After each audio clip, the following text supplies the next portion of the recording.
So we're going to talk about your key event strategy, all right? How many of you have ever been in a place where, you feel like you're going into your biggest events of the year and like nobody's on the same page, right? You're dealing with drama every day. Issues are popping up, like people are showing up late for their shifts, or customers aren't coming to the booth. People are fighting over ROR, fighting over B-backs, or who gets credit, and this and that, da da da da. How many of you have been part of a situation like this at one of your best events of the year? Raise your hand if this has ever happened to you. Be proud. It's cool. We're in the safe room, everybody. It's all good. So everybody else had like perfect events. That's amazing. I'm excited. I am amazed and excited. Everybody's like, heck yeah, I work in the perfect division. So that's awesome, right? Good for you guys. So here's what's interesting, right? What I've found is that there's a strategy that you can use to make sure your best events are performing at their highest levels. And what we've found is that by focusing on key events and making them something that's extremely attractive for people to want to grow into on the team, A, you position your team to want to grow and come together and really work as a unit, and B, you position your division to actually get massive sales out of your top events. Right? And there's some strategy that you can use in your planning and in your execution for the year that sets you up to actually create these opportunities. Most people, they look at a division like Texoma or like LA and Phoenix, like the Rising Sun division, and they look at these divisions and they start to make assumptions when they see all the big numbers, right? I think we're all guilty of being like, oh yeah, well, of course LA sold 1 million. They've got the LA County Fair. That does $560,000. Right? It's really easy to look at Texoma and go, well, yeah, of course they did 1 million because they've got the State Fair of Texas. Right? That did $550,000. I mean, what do you expect? Of course. But what most people don't know when they start to make these assumptions and these judgments and start to think to themselves, of course they can do it. I can't do it because I don't have a State Fair of Texas. I don't have an LA County Fair. I don't have a Maricopa Home and Garden Show where we do $40,000 3 times a year. What people start to do when they think about this is they don't remember, they're not aware of what it took to get there, right? Most people don't know, but the first year we worked the State Fair of Texas, we were in that back of the room, dark ghetto booth that Curtis talked about an hour ago, right? We had the crappiest booth in the crappiest building in the crappiest location. We actually were on a 10 by 10 corner, and after the second day of the event, the State Fair came to us and said, hey, just so you know, we're taking away the corner. We're going to put another booth next to you. And we were like, we staffed for a corner booth. There were days where we were in a 10 by 10 inline, literally this long, with 3 people. We had to figure that one out. I mean, it's insane, right? We sold $60,000 the first year at the Texas State Fair. $60,000. One of our breakthrough years was the year we got a second booth at the fair. But what most people go, oh yeah, the State Fair of Texas, but you guys have 3 booths and you have a sponsorship and you get to be on stage every day and the State Fair promotes you on their social media every day and does radio spots on you every day.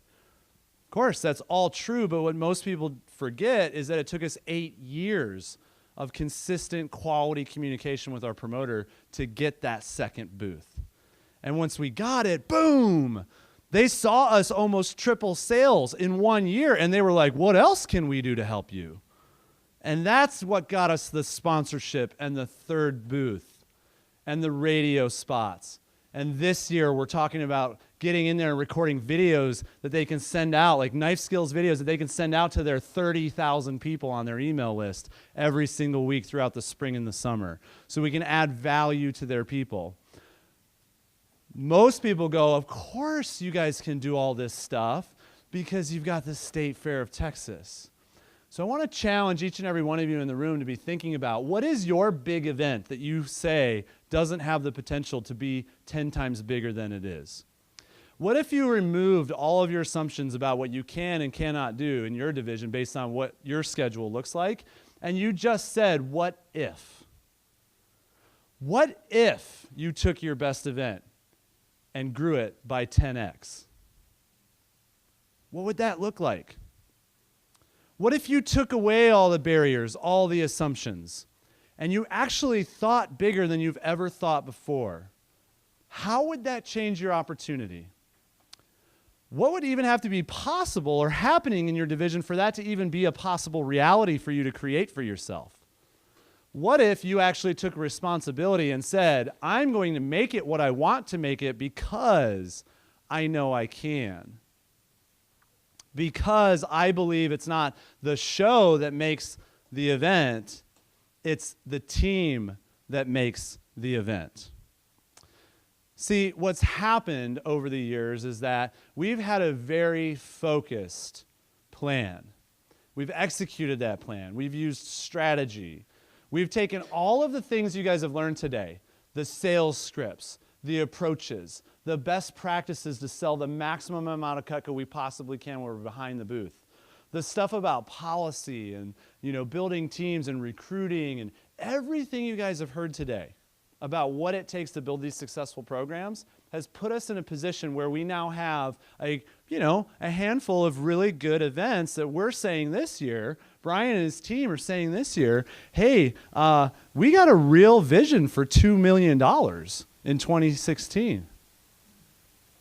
$2 million in 2016. Brian, you don't mind me saying that, do you? I guess it's kind of too late, right? Yeah, he's like, crap, Josh, you're putting me on the spot, bro. So I don't mind saying it because here's what I've seen. This team is so passionate and so committed. Like Roger's not even questioning it. Roger's like, yeah, man, 2 mil. He posts it like every single day on the group text. Yeah, buddy. Make it rain, right? So what's exciting is that it's all because of strategy, right? So I'm going to share with you guys what the best divisions out there, we're not the only division doing it, but what the best divisions out there are doing to really level up their key events in a very strategic way so that your team is positioned for the highest level of success with your biggest events. Some of you may look at this and you may go, man, that's like a year or two out for us. That's cool, okay? If this is beyond where your current team is in terms of growth, keep in mind it took us a decade to get to where we are today, of hard, intentional work, of strategy, focus, and implementation. That's what got us here. But I'm hoping that because we figured it out all on our own, we had to figure out what worked and what didn't work. We had to make all the missteps that you can then take that information and apply it in your division and get it done faster. That's the whole idea. This is the big vision, right? I believe every division in the company can do $1 million in sales every year. Because when you break it down, $1 million in sales is literally only 200 events times $5,000, average event. Many of you are already running divisions that are averaging more than $5,000 per event. I know because I see the reports. Some of you are already running divisions that are knocking on the door of 200 events, or you are doing 200 events or more, but your average is just a little bit too low. How many of you have heard the old saying that 80% of your results come from your top 20% of your clients? Raise your hand if you've ever heard that before. Right? If you break down the numbers, maybe it's not exactly 80-20, but it surely is darn close to it. I've looked at it many times. And the key event strategy, if you actually pay attention, your best events are probably resulting, it's a handful of events that are resulting in most of your sales. And then all the other little events, that's what's training your people. That's what's making them great. Right? Those are the events that are like the profit centers for your business because, they're small events. They don't cost a lot of money. Someone can go in and sell $1,000 or $2,000 or $3,000 and keep themselves in the business, right? It's like what they use to create 10K weeks because they go out and do appointments and then they go work a show for a couple days or work a shift or something like that. And they're building these big weeks by working in multiple different parts of the sales programs in Cutco by using different layers to create those sales. And then it's all lead up to your best events for the year, the key events for the year. So I'm going to walk you through what we do in terms of planning every single year to think about what is your key event strategy.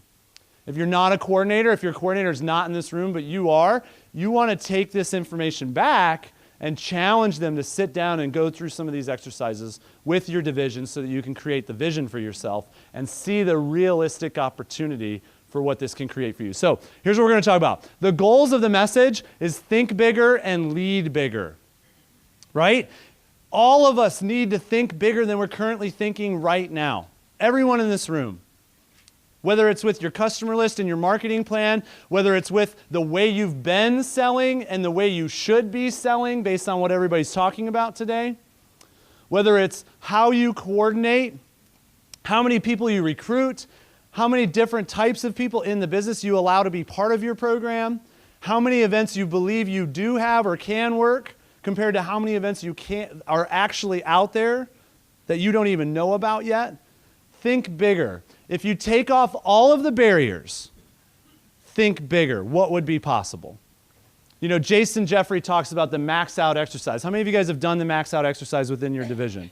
Oh my gosh, you guys got to know this. So the max out exercise is amazing. It's when you sit down and you say, if we had all the booths in the world and all the staff in the world, and we sat down for 1, 2, or 3 days as a team, and we just researched every single event we could possibly do throughout the course of an entire year. How many events could we do if we could just go poof, and we had all the booths we needed, and we could go poof, poof, and we had all the people that we needed for the team? How many events could we do? When you do this, what's amazing is you're able to sit down and go, holy crap. See, when you do the max out exercise, what's really valuable about it is you can look at like the 1 week or the 5 weeks throughout the year and see how many events could you do like in your number 1 week. How many booths could you actually have set up in different places throughout your entire division if you had all the booths and all the people in the world? Sometimes what you'll find is the answer to that question is pretty scary. Because you only have 3 booths in your division, but you're like, wow, there's a week where we could, if we were maxed out, be doing 15. I've seen divisions that do this where they find out they could be doing 20 shows in 1 week. And they can see multiple weeks throughout the year where that's a possibility. That is thinking bigger. And when you realize that's your opportunity, naturally you want to lead bigger. Because imagine if you had 20 shows going on all in 1 week. What kind of operation would you be running in your division? What kind of opportunity would you be creating for your people? You know, some of you are like, well, I don't want to talk about getting paid because it's an uncomfortable conversation. What if you were running 20 events in 1 week? Would you be interested in getting paid then? I mean, heck. If you're averaging 5K a show times 20 events in 1 week, that's $100,000 in sales if you only make 1%. Is that worth $1,000 to you? Who wouldn't want that, right? That's pretty amazing. The goal is to inspire vision, to get you guys thinking, like, what is your future vision that you want to accomplish for yourself and for your division? It's also to maximize your best events, to set yourself up so your best events are operating at the highest levels, and to create alignment with your team.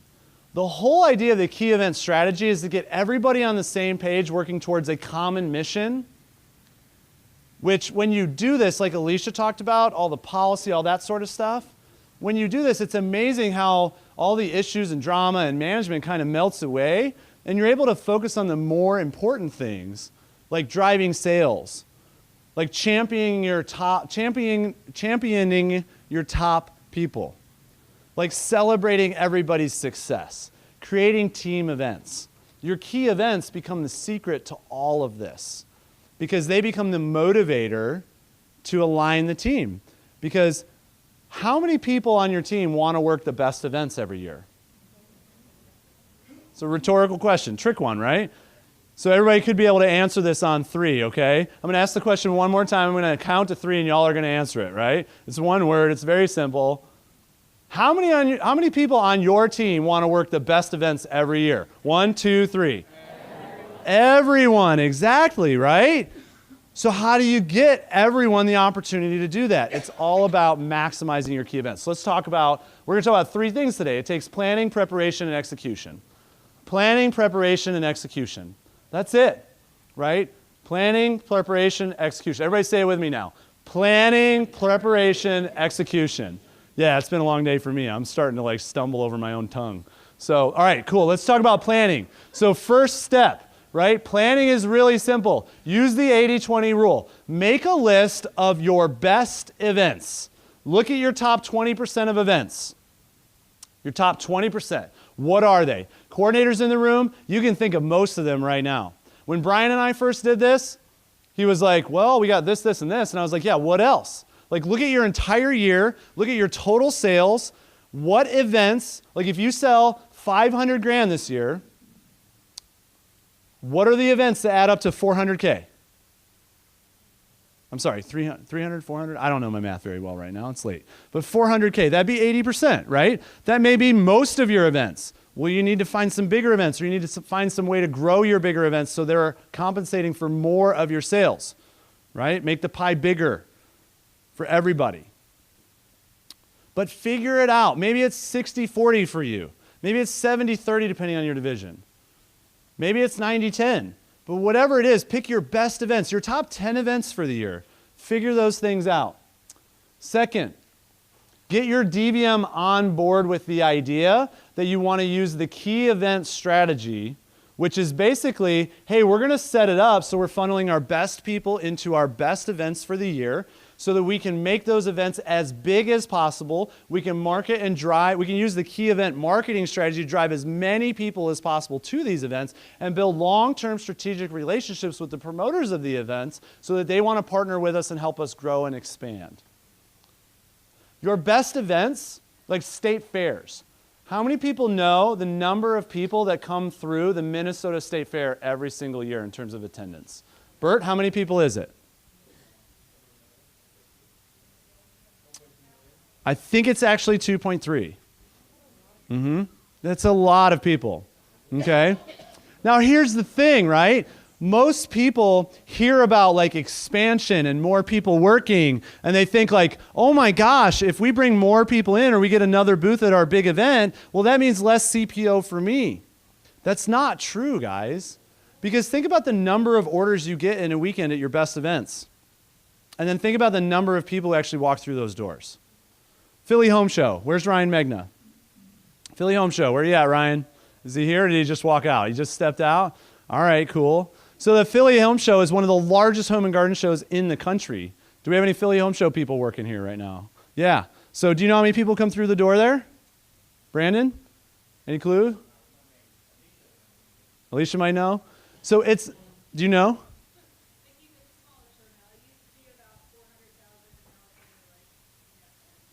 Oh, it used to be 500,000. Now it's only 200,000, right? That's a lot of people for a week. Guys, that's like 30,000 people a day. An average home and garden show has 30,000 people come through in 4 days, 3 or 4 days, right? So imagine, like, what are the shows where you have your biggest amounts of attendance? Don't let yourself think that you're talking to every single one of those customers and 2 or 3 booths at those biggest shows wouldn't work, that you'd sell less because of it. What you will find is that you will sell more. This is not always true. We tried it at a big event that we used to have in the Lone Star division. And we realized the attendance wasn't as big as we thought it was. It felt big because we had high average order and we would get busy spurts, but we tried a second booth, it didn't work. But the fact is we tried it, right? And out of all of the events I've tried it at, that's the only one where it didn't significantly increase sales, right? So get your DVM on board with the concept. Hey, we want to expand sales or expand our biggest events. Because if we expand our biggest events, we can then grow bigger. We can grow more CSPs in the division. We can create more sales in the same amount of time, with the same amount of effort. Maybe a little bit more, but not as much more as what you'll get in terms of sales increases. And it starts with, like Alicia talked about, sitting down with your managers and actually having a conversation about what your vision is. What could your biggest events be if you removed all of the barriers? How much could you be selling right now if you thought about it this way? Next thing, expansion of the team, right? So planning is, how do you actually get your DVM on board? Plan out that conversation. How do you actually get your team to grow? Plan out your recruiting strategy. But don't just plan out your recruiting strategy for new people, plan out your development strategy for your existing people too. What are you doing to help your people grow? Here's the thing, I'll tell you a short story. I've always been kind of a control freak, right? In fact, somebody asked me, like, Josh, if you were to sum up 2016 in one word, what is it for you? And my word is release. Because the thing I'm challenging myself to do is just learn to let go and release things and let the world kind of work the way it's supposed to work. And just be a facilitator of what I know is people really want for themselves. And here's what I've learned over the years. The more that I try to like stranglehold and control things usually and force things, the less that it actually, what I want to see happen, happens. Right? It's always been the best intentions. I've always been the person that says, hey, this is in the best interest of everybody, and so we need to make this happen. Well, what I've found is that a better approach is simply to say to the team, like, hey guys, here's the vision, here's the opportunity, and instead of like saying you need to know your approach word for word, if I just give you the tools and implement those tools myself and be an example, like just a living example of best practices, then people will naturally want to follow. So are you providing your team with quality training tools on a regular basis? Have you guys noticed that like every week we send out a training audio or some form of quality training? Are you using it yourself? If so, are you then sharing it with your team and sharing what you learned from it yourself and challenging them to use it themselves too? Are you creating amazing training opportunities for your people using the tools that are already being provided for you and being put at your fingertips? Think about that, right? If the answer is no, here's the cool thing. You don't have to do any extra work. The stuff's already being provided. You know, a lot of people, they're like, well, I don't know how to be a great trainer. You don't need to be a great trainer. Put on an audio at a meeting, put on a video at a meeting, and then talk about it with the team afterwards. Just be a facilitator of amazing training opportunities for your people. Expand your team through recruiting, but expand your existing team through quality training experiences. How many of you are running consistent training meetings right now in your division, like monthly team meetings? On a regular basis, maybe every 4 to 6 weeks you're running team meetings. Look around the room. Guys, the best coordinators in the nation, keep your hands up. Please actually stand up if you're running consistent team meetings. I just want to point this out. $1 million division right there, Leah. $1.2 million division, Brian Carter, right? Stand up. You can rep for them because they stepped out to go pee. You know, this is Denver and Rocky Mountain division right here, $850,000 plus. You guys are Wisconsin, right? And what did you guys do last year? $500,000 in sales, their biggest year on record so far, right? Danny Perez, $1 million. Janet Ham, Janet Ham, Michelle, you guys did over $500,000 this year, $600,000, your best year ever. Isaac Garcia, $750,000. Patton Sides, $900,000. Christy Moe and Mike Dowd, almost $1 million in sales. Do you guys see any commonalities here? Ryan Magna, how much you guys sell last year? $260,000. How often are you doing team meetings? Every 4 to 6 weeks. Awesome, dude. Are your people using the same scripts? No, they're not. So, what do you guys think Ryan needs to do for his team right now to create amazing training experiences? Make those meetings worth it by getting people on the program, right? The best program in the business. But look at that, guys. Almost everybody in the room that was standing saying we are running regular team meetings. Do you think it's any coincidence that they're running also the best divisions in the company? Not at all, right? Think about that. One little change like that, expansion of your team. If your team gets exponentially better this year, your events get exponentially better this year. When your events get exponentially better this year, your promoters notice that you're getting better this year. When your promoters notice that you're getting better and you're attracting the crowds that we've talked about and you're creating those environments, guess what happens? Your promoters want to help you become bigger and better because they see the value you're bringing to your events. So expand your team. How are you going to expand your team this year? What's your training plan? What is your recruiting plan? Get those things in place. We're going to funnel this in to the top events. See, the idea is you figure this out, and then you plan this out, and then you say, cool, how do we leverage this to maximize our top events this year, our key events this year? So, and the last thing is expansion of the opportunity. See, here's the cool thing. When you have an amazing team of high-powered individuals that are closing lots of customers and adding hundreds or thousands of people a year to their database, you are creating a very highly profitable and leverageable asset that you can use to negotiate with promoters, like Curtis talked about, to expand your best events. There's 2 ways to grow sales in an event. All right? You look at your best events, your top 5 events this year. If you were to say, how do we grow sales in these 5 events, there's 2 answers, and only 2. That's it. 1, grow your people, so they sell more, the same people sell more at the same event. 2, grow the event. Right? So you can either bake a better pie that people get more like excitement and flavor out of and satisfaction out of, or you can create a bigger pie that more people can eat on. So how do you expand the event? You expand the event by expanding the opportunity, like making a plan for getting another booth at your event, or talking to your promoter about expanding the size of your event. See, every event that we have that's a key event, where we went from a 10 by 10 to a 10 by 10, like inline to a 10 by 10 corner, we doubled the number of people that could work that event. And almost every time, I've looked at the results for years, like almost every time, not 100%, but almost every time we more than double sales. Right? Now, then when we take those same events and we expand them out to a 10 by 20 booth, this is how we took the San Antonio Rodeo from, like, I think our first year we did 40 grand, now we consistently do 80. This year we've got a plan for $100,000 in sales in place, a strategy being executed right now, where Pato has basically said, hey, we're going to take our best events this year and we're going to leverage them. DBM's on board with our thoughts and ideas on how we do that. We're expanding our team by running weekly training calls in the month leading up to that event. And then we're expanding the opportunity. The idea is we're expanding the opportunity. We're going to prove to this event that we can crush it, drive a bunch of traffic to it, and then hopefully that will be what gets them to give us a second booth in a different building or help us create a sponsorship opportunity for ourselves.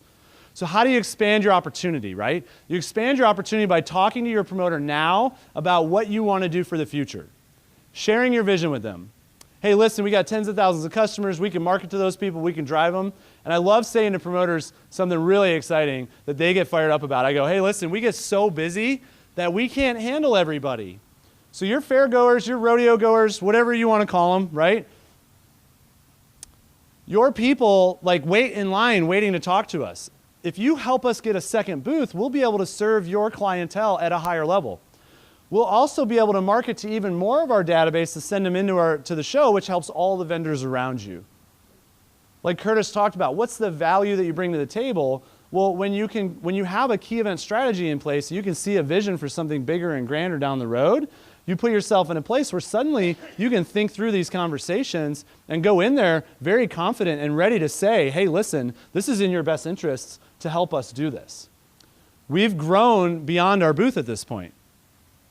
And so because of that, now it's time to grow, help us grow past that.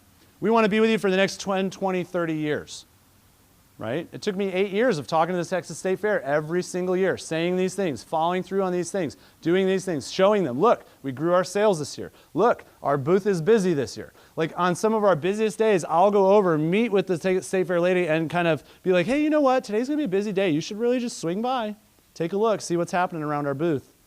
And sure enough, later that afternoon after lunch, she swings by and she's like, oh, wow, you guys really are booming. And I'm like, yeah, we are. This is why we need another booth, right? Let me know if anything comes up. We got the second booth because here's what we did. Here was the secret. We talked to them for years. They knew that it was on our mind. We were top of mind awareness for them. And I always said to them, even if it's a couple weeks before the event, last minute, somebody ditches out, I know stuff happens, give me a call. I mean, the worst I could say to you is no, but I'd at least love to have the shot if it ever comes up. And sure enough, the year that we got the second booth, the call I got 1 month before the event was, I know it's really late in the game, and I know you guys probably can't do this, but here's the deal. We got a booth that opened up. It's almost 3 times the price of what you're paying for a booth half the size, but it's outdoor. It's in a main area. If you guys can do it, you'd really be helping us out.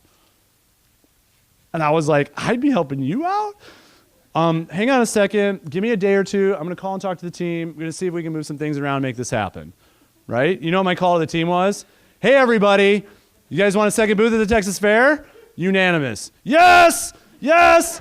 Okay, it's going to be 3 times the price. We don't care. Book it right now. So I called her back. I'm like, okay, listen, we thought about it. It's not going to be easy for us, but we're going to make it happen because we really want to help you out. It's going to cost us a lot more in marketing. You know, we're going to have to get a lot more staff there, do a lot more training, but we love you guys. We want to partner with you guys for 10 years, 20 years, 30 years and beyond. So we're going to do it. We're going to bite the bullet. We're going to do this. We're going to figure this out. Make this happen for you. Boom. Guess what happened? We went from 120 grand to $310,000 that year because of that one extra booth. That was it, right? Boom, just like that. Think about that. What if you were able to do that at your state fair this year or your big home and garden show this year? Never give up. That's the idea. Expand the opportunity. More booths, bigger booths. There's multiple ways that you can do it. When you go from a 10 by 10 to a 10 by 20, you can then go from having 2 people in the booth to having 4 people in the booth. Comfortably. All 4 of those people can have their own 6-foot table or 8-foot table or however you set up your booth. They can have their own whole cutting station where they have enough room to work with 2 or 3 people at a time. And when you have 4 people all busy on a Saturday working with 2 or 3 people at a time, do you think that your booth is selling more or less? More. Do you think that you are selling more or less? You're selling more, exactly. It's amazing how you can see the numbers grow when you implement this strategy. So preparation. Oh, wait, there's another one. Bonus, right? I forgot about this one. So the 5th part of planning is getting your people to earn a spot through standards. This is the linchpin to this, right? Earn a spot through standards. So one of the biggest questions I get is, hey, we've got the same people who've been working the same event for a decade. And like, we want to grow the team, but there's all these people that they don't want to really do anything to grow themselves. They don't want to really do anything to help the team. They just want to be able to show up, work their shifts, and go home every day. Every year, once or twice a year, right? This is a common thing. It happens all across the country. And my answer is really simple. Get clear about your vision. Get clear about how you're going to expand the team by giving them quality training standards that you want them to meet. Get clear about how you're going to expand the event. Communicate that to your team, and then just set up standards. You know, a lot of people are like, how do I cut people out of shows? And I'm like, you don't need to cut anybody out of shows. Let everybody be part of the shows. Just make clear standards for each different type of person on your team, and then make them meet those standards in order to earn the spot on the team. So instead of it being something they feel entitled to, it's something they're earning the privilege to do. Following me? Right? So it's really simple. What are the standards that you need to implement? You know, if you have many of you have standards for your FSMs and CSPs, but you also have district managers on your team, and your FSMs and CSPs get frustrated because the district managers just get to show up and get shifts. They don't have to do anything. You have to do all these things, right? So DMs obviously shouldn't have to meet the same standards as FSMs and CSPs, but they should have some standards, right? We have very clear standards for what a DM has to do to earn a spot on the team. And an FSM, and a CSP, and an assistant manager, and a division office manager, and a branch manager. Each different area, CGCs, each different area of the business, we have clear standards for everybody. This is how you get on the team. This is how you even qualify to be trained for Cutco events. And then once you get on the team, this is how you keep your spot on the team. And then if you want to be part of the key events team, the leadership group that gets to work the best events every year, here's the little bit extra you've got to go above and beyond to do, right? So you earn a spot in the best events this year. Now here's what's cool. We don't make it super difficult. We want as many people as possible to be involved. You know, Texas State Fair, it took us 21 people this year to run. 21 people. Well, I'm sorry, 21 people was last year. We had 17 this year? 17 this year. Yeah. So we had 17 people this year to run that event. But those 17 people had to do very specific things depending on their position in the business to earn that spot. And we didn't make any exceptions, right? No exceptions at all. And it's not tough stuff. I mean, for our key events, we say, get on 3 2-hour-long training calls. Even if you live in another state or a flight away, hop on a plane and come to an 8-hour all-day training meeting. and then join us for a team night out and fly home the next day. And then just show up for your shifts. And during those trainings, we make it very clear how everybody can work together, what kind of opportunity and work we want to see people doing together, and how we're going to accomplish our goals as a team. See, because in those training moments where you're able to actually set your team up for success, because as a coordinator, you're able to lead them through your vision, you're able to lead them through why everybody aligning together, it's in their best interest to do that because it makes the event more productive, it makes them more productive, all that sort of stuff, okay? So let's talk about preparation. So you got to ask yourself, what are the standards that your team needs to achieve to be part of the key events? Sometimes you got to, like we work that out with our DVM. Every year, it's a meeting with our DVM where we sit down and we say, here's all the events, here's all the people, here's all our standards from last year, what are we changing? Sometimes we don't change anything. Sometimes because of our growth, we have to change some things. But we make sure we're all on the same page. And then we bring that back to the team, and we say, hey, team, here's what we're thinking. What do you guys think? They all go, yep, sounds great. We're good. Rock and roll. Let's do this, right? Sales quota, I think this year is what? First 6 months of the year, sell 36 grand if you're an FSM or a CSP. It's not that tough. But you'll be amazed how many people don't hit it. They just don't care. It's cool. You just showed me you don't care. You don't need to be on the key event team. You can be on the normal team. You don't need to be on the key event team, right? No problem. What's your level? So preparation. Let's talk about preparation. How do you set yourself up for success? Mandatory training. Mandatory training. Plan out your agendas. If you need samples of agendas, let me know. I can email them to you. But mandatory training. Keyword, mandatory, right? If you want to be part of the best events for the year, you have to show up for the mandatory training. Because we all need to be on the same page in terms of the scripts that we're using, the specials that we're promoting. You know, I don't want to have to tell 20 different people what time they need to show up or what the dates are for the event or where they get their tickets on 20 separate occasions. I want to tell one group of people, one time, all the information that they need to know, and it's in the mandatory training that we're able to do that. You guys following? Yeah. So, second thing, paint the vision. Paint the vision for the future.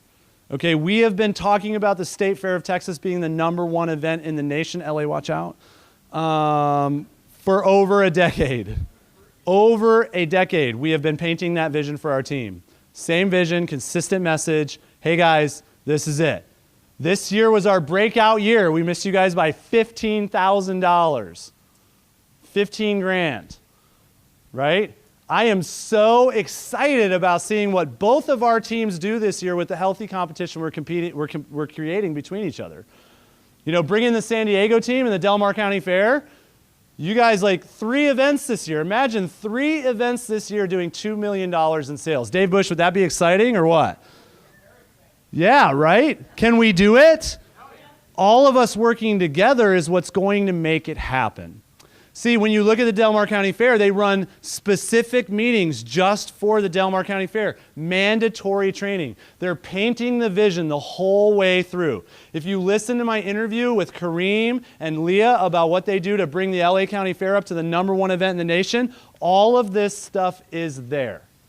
It's the key event strategy that they're implementing year after year after year that builds that event up over time. It doesn't happen the first year. It doesn't happen overnight. It's consistent dedication to a bigger vision, something bigger. Kareem called me and he's like, dude, what's it going to take? Like, do you think it's possible to create $1 million event? And I was like, hell yeah, it's possible. If you've got the vision, let's break it down. Let's figure out the strategy. It might not happen next year, but sure as heck better believe if you start painting that vision for people, it's eventually going to happen. You may need 4 booths at the LA County Fair, but if Kitchen Craft can show up at a state fair or county fair and have 20 booths and sell $10 million like they do at the Texas State Fair, we sure as heck can have more than 1 or 2 or 3 Cutco booths at a big event like that where there's millions of people coming through the door. You guys following me? Every state fair, like if you look at the top 25 state fairs in the nation, almost all of them have over 1 million people a year that come through the doors. Do your research. See how many people actually come through your event. Place yourself in multiple buildings throughout that event this year, and you'll be amazed at what can happen. You know, Nicole Cray, Ray Reed, kudos to these guys. You grew Epcot from what? 190 last year, $370,000 this year. Mandatory training, painting a vision. Yes? Getting on scripts, holding people accountable, growing their people. Let's give them a round of applause for that. It's pretty amazing, right? Big, big growth. Set expectations, right? Set realistic expectations for your people. Paint the vision, set the expectations. What do you expect your people to do? We tell our people very clearly, we expect you to be role-playing your approaches every single day. We expect you to be listening to audios every single day. We expect you to show up on time. We expect you to work together in the booth. We expect you, when someone's low energy or they're having a bad day, don't avoid them, actually approach them and help them. Because they're your teammate. Their energy feeds off your energy. You guys need to be working together. Celebrate people's success. We expect you to do that. What are the expectations you want your team to have? Don't assume that they know it. Communicate it to them regularly, consistently. Right? Don't assume they know it. Tell them what your expectations are. Paint your vision. Have mandatory training. You can do all of this stuff when you have the mandatory training on the board. And you can plan all of this stuff out in advance. So what are your expectations? Are you writing them out? Are you sharing them with your people? Preparation is the key to success with all of this. And then add value, right? Find ways to add value. If you're a coordinator and you've got big events coming up, the best way to add value to your people is to reach out to other people from around the country who are not the same old voices that they're used to hearing on your team, because you're the one doing all the training, you're the one delivering all the content every month, you're the one running the calls. Oh man, I got to do 6 hours of KP now just so I can work the Illinois State Fair. Oh, right? Invite guest speakers around. Get some, look at the sales reports. Get some guest speakers on. We crushed it this year because we talked to Eric Gilman, we talked to Seth Kinzer, we talked to Luke Mills, we talked to Curtis, we talked to Jason. We just invited these guys to come on our calls, right? Now, I'm not saying those people need to be your people. You could ask Roger Rodriguez, hey man, talk about how you had a breakout year last year because you've been mentoring with Curtis for a year. We are all born from a business where everybody helps each other get to the success that they have. And that's the beauty of our business. So just reach out and ask. If you see someone pop up on the report, get them on a call, add value to your team. If you're always adding value to your team, they're going to want to meet the expectations. They're going to want to attend the mandatory training. They're going to want to help you achieve that vision. As humans, we naturally want to be part of something bigger than ourselves. It is your responsibility as a leader to paint that vision and help your people see how they can help you, like how they play a role, a specific and important role in making that a reality for your division. When you do that, then people naturally want to get in with you. They want to run with you. They want to do this. It's how we created the first $500,000 division in the company. It's how the first $1 million divisions created themselves. Is through empowering their people, adding value, setting expectations, painting vision, having required training. Right? Nicole loves to talk about little mini trainings that they do, that beyond their mandatory training are their like elective training. She's going to tell you about that tomorrow. And it's like one of their big secrets to success for scaling Epcot and more than doubling their sales this year. All right, let's talk about, last thing, give homework. Right? On the mandatory training, I always give homework. One of my homeworks is always, hey, team up with somebody on the call. Like your homework assignment between now and the next training is you team up with somebody and you role play every single day. And we're going to talk about it on the next call. What did you learn from each other? Does everybody do it? No. No, but most people do. And then those people talk about it and have success with it. And then the people who didn't do it, guess what they do? They do it. They get on the ball. They're like, oh crap, I better get on the ball because I can't afford to show up to my first shift at the best event of the year rusty. Following? Right? So give homework for people to do. Have them research the event. Have them look up attendance numbers. Have them study their results from last year. Have them work on training. Have them send you questions. You can do whatever you want, but get them doing something between the calls so that they're working on improving themselves, measuring their results, paying attention. I have them set their goals. Hey, do your schedule. Tell me, in an ideal world, if you could get as many shifts as you possibly could, what does your schedule look like? Send that information to me. What are your goals based on your past stats? Make sure you send that information to me because we're going to share it at the team meeting.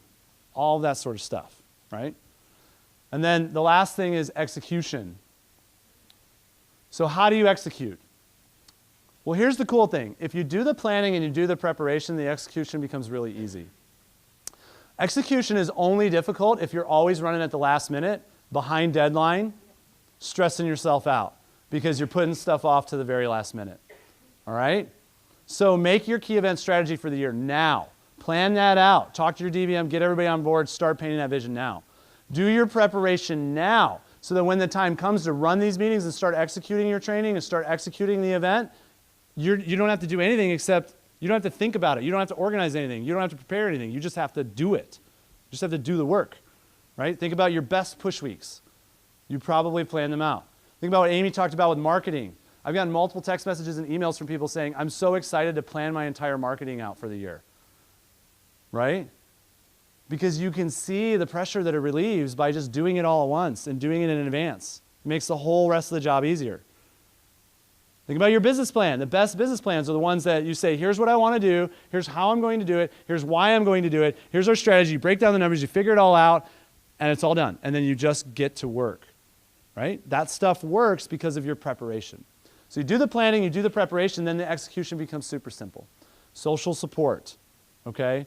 Social support, we have group text message, we have group emails. We just get our group talking on a regular basis. We use GroupMe as an app. And it's amazing the things that our team does to support themselves on the GroupMe. If people are struggling, they talk about it, and they help each other. If people are, having success, they're on there talking about it, and everybody's celebrating with them. You should see some of the crazy memes that we post on our Texoma group text. It's amazing. So, also individual support. As a coordinator, one of the things I learned from Leah and Kareem this year was the value of reaching out to somebody who's struggling on the team during an event and saying, hey man, what are you struggling with?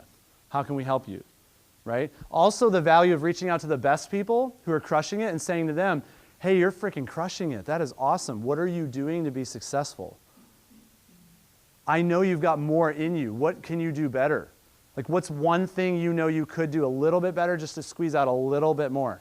Challenge your best people to do better. And then pull up your people that are struggling, support them, and pull them up to the next level. What's great? Oh, you want me to pause?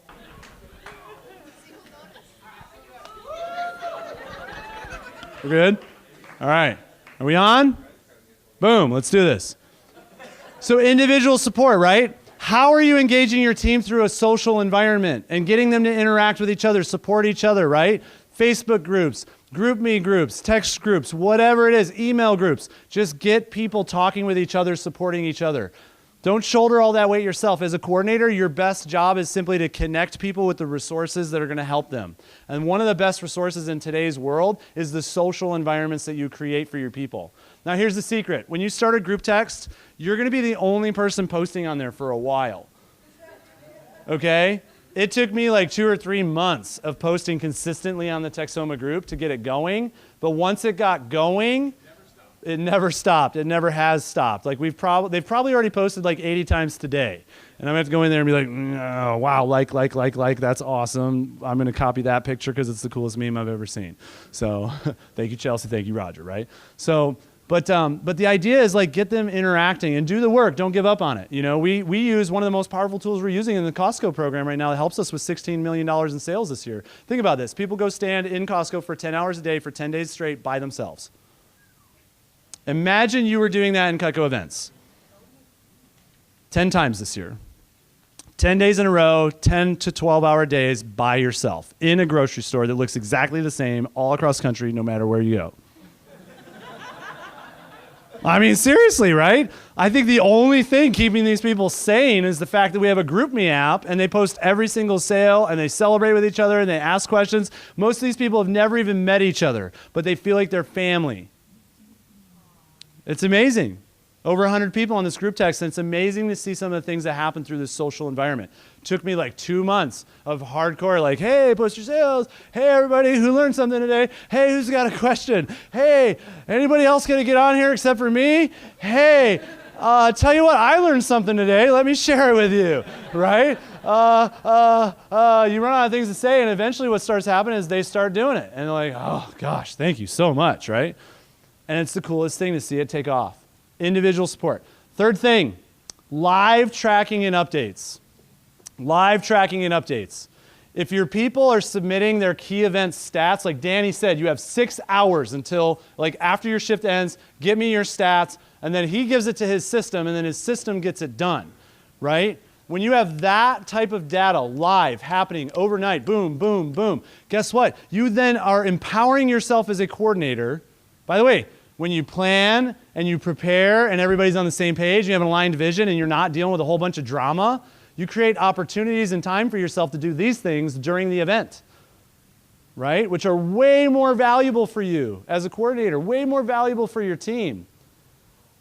Live tracking updates. Know your people's stats and send out updates to highlight those stats. Let people know who's crushing it this week. Let people know who sold big sets and Cutco kitchens and package deals this week, right? Keep your people posted. One of the things Kareem told me that he does at the LA County Fair every year, I hope Leah doesn't mind I'm sharing like all their secrets, but Kareem said, Josh, here's what we do. I track everybody's stats. I'm a numbers junkie, and when I see somebody crush it for a day, I reach out to them. I say, hey, what was your number one tip for success today? And then they email that to me, and I forward that out to the whole team. Boom. Right? With some recognition, and they do that every single day for the entire event. Now, it may not be every single day. I'm sure he's not perfect. None of us are perfect, right? But even if you did it for half your days, how much of a difference? What if you just did it once a week during your biggest events of the year? What if you just made that part of your weekly regimen with your team no matter whether or not it's your biggest events? You just shared updates and stats and recognition and asked people for tips and then shared that with your team. Boom, it makes a huge difference for people. That's all I've got for you. So here's the thing, guys. Your key event strategy. Pick your best events for the year. Get very intentional about how you're going to maximize your results at those events. Plan it out, prepare yourself and your team, and then execute your plan. You don't have to do everything we do. You don't even have to agree with me about standards and who's involved in all that sort of stuff. All you have to do is get clarity on what it is that you want to accomplish and believe that your biggest events can be bigger than they already are, and then create the vision around that, create the plan on how you're going to do that, and reach out to people that are already doing it. Don't try to figure it all out on yourself. Find the master, follow the model, like Seth was talking about. Go find people that are already doing this and then just figure out what they're doing and go adopt that. Copy it. Put it in your division. Get your team on board. Get your DVM on board. Get everybody on board so that you all have an aligned vision, aligned approach, and you'll be amazed at what you can accomplish. Take your top 10 events and double their sales this year. What does that do for your division? It's a huge, huge difference. So thank you for your time. I really appreciate it. We're going to bring up Curtis. Thank you. And Alicia. And we're going to do some Q&A for you guys.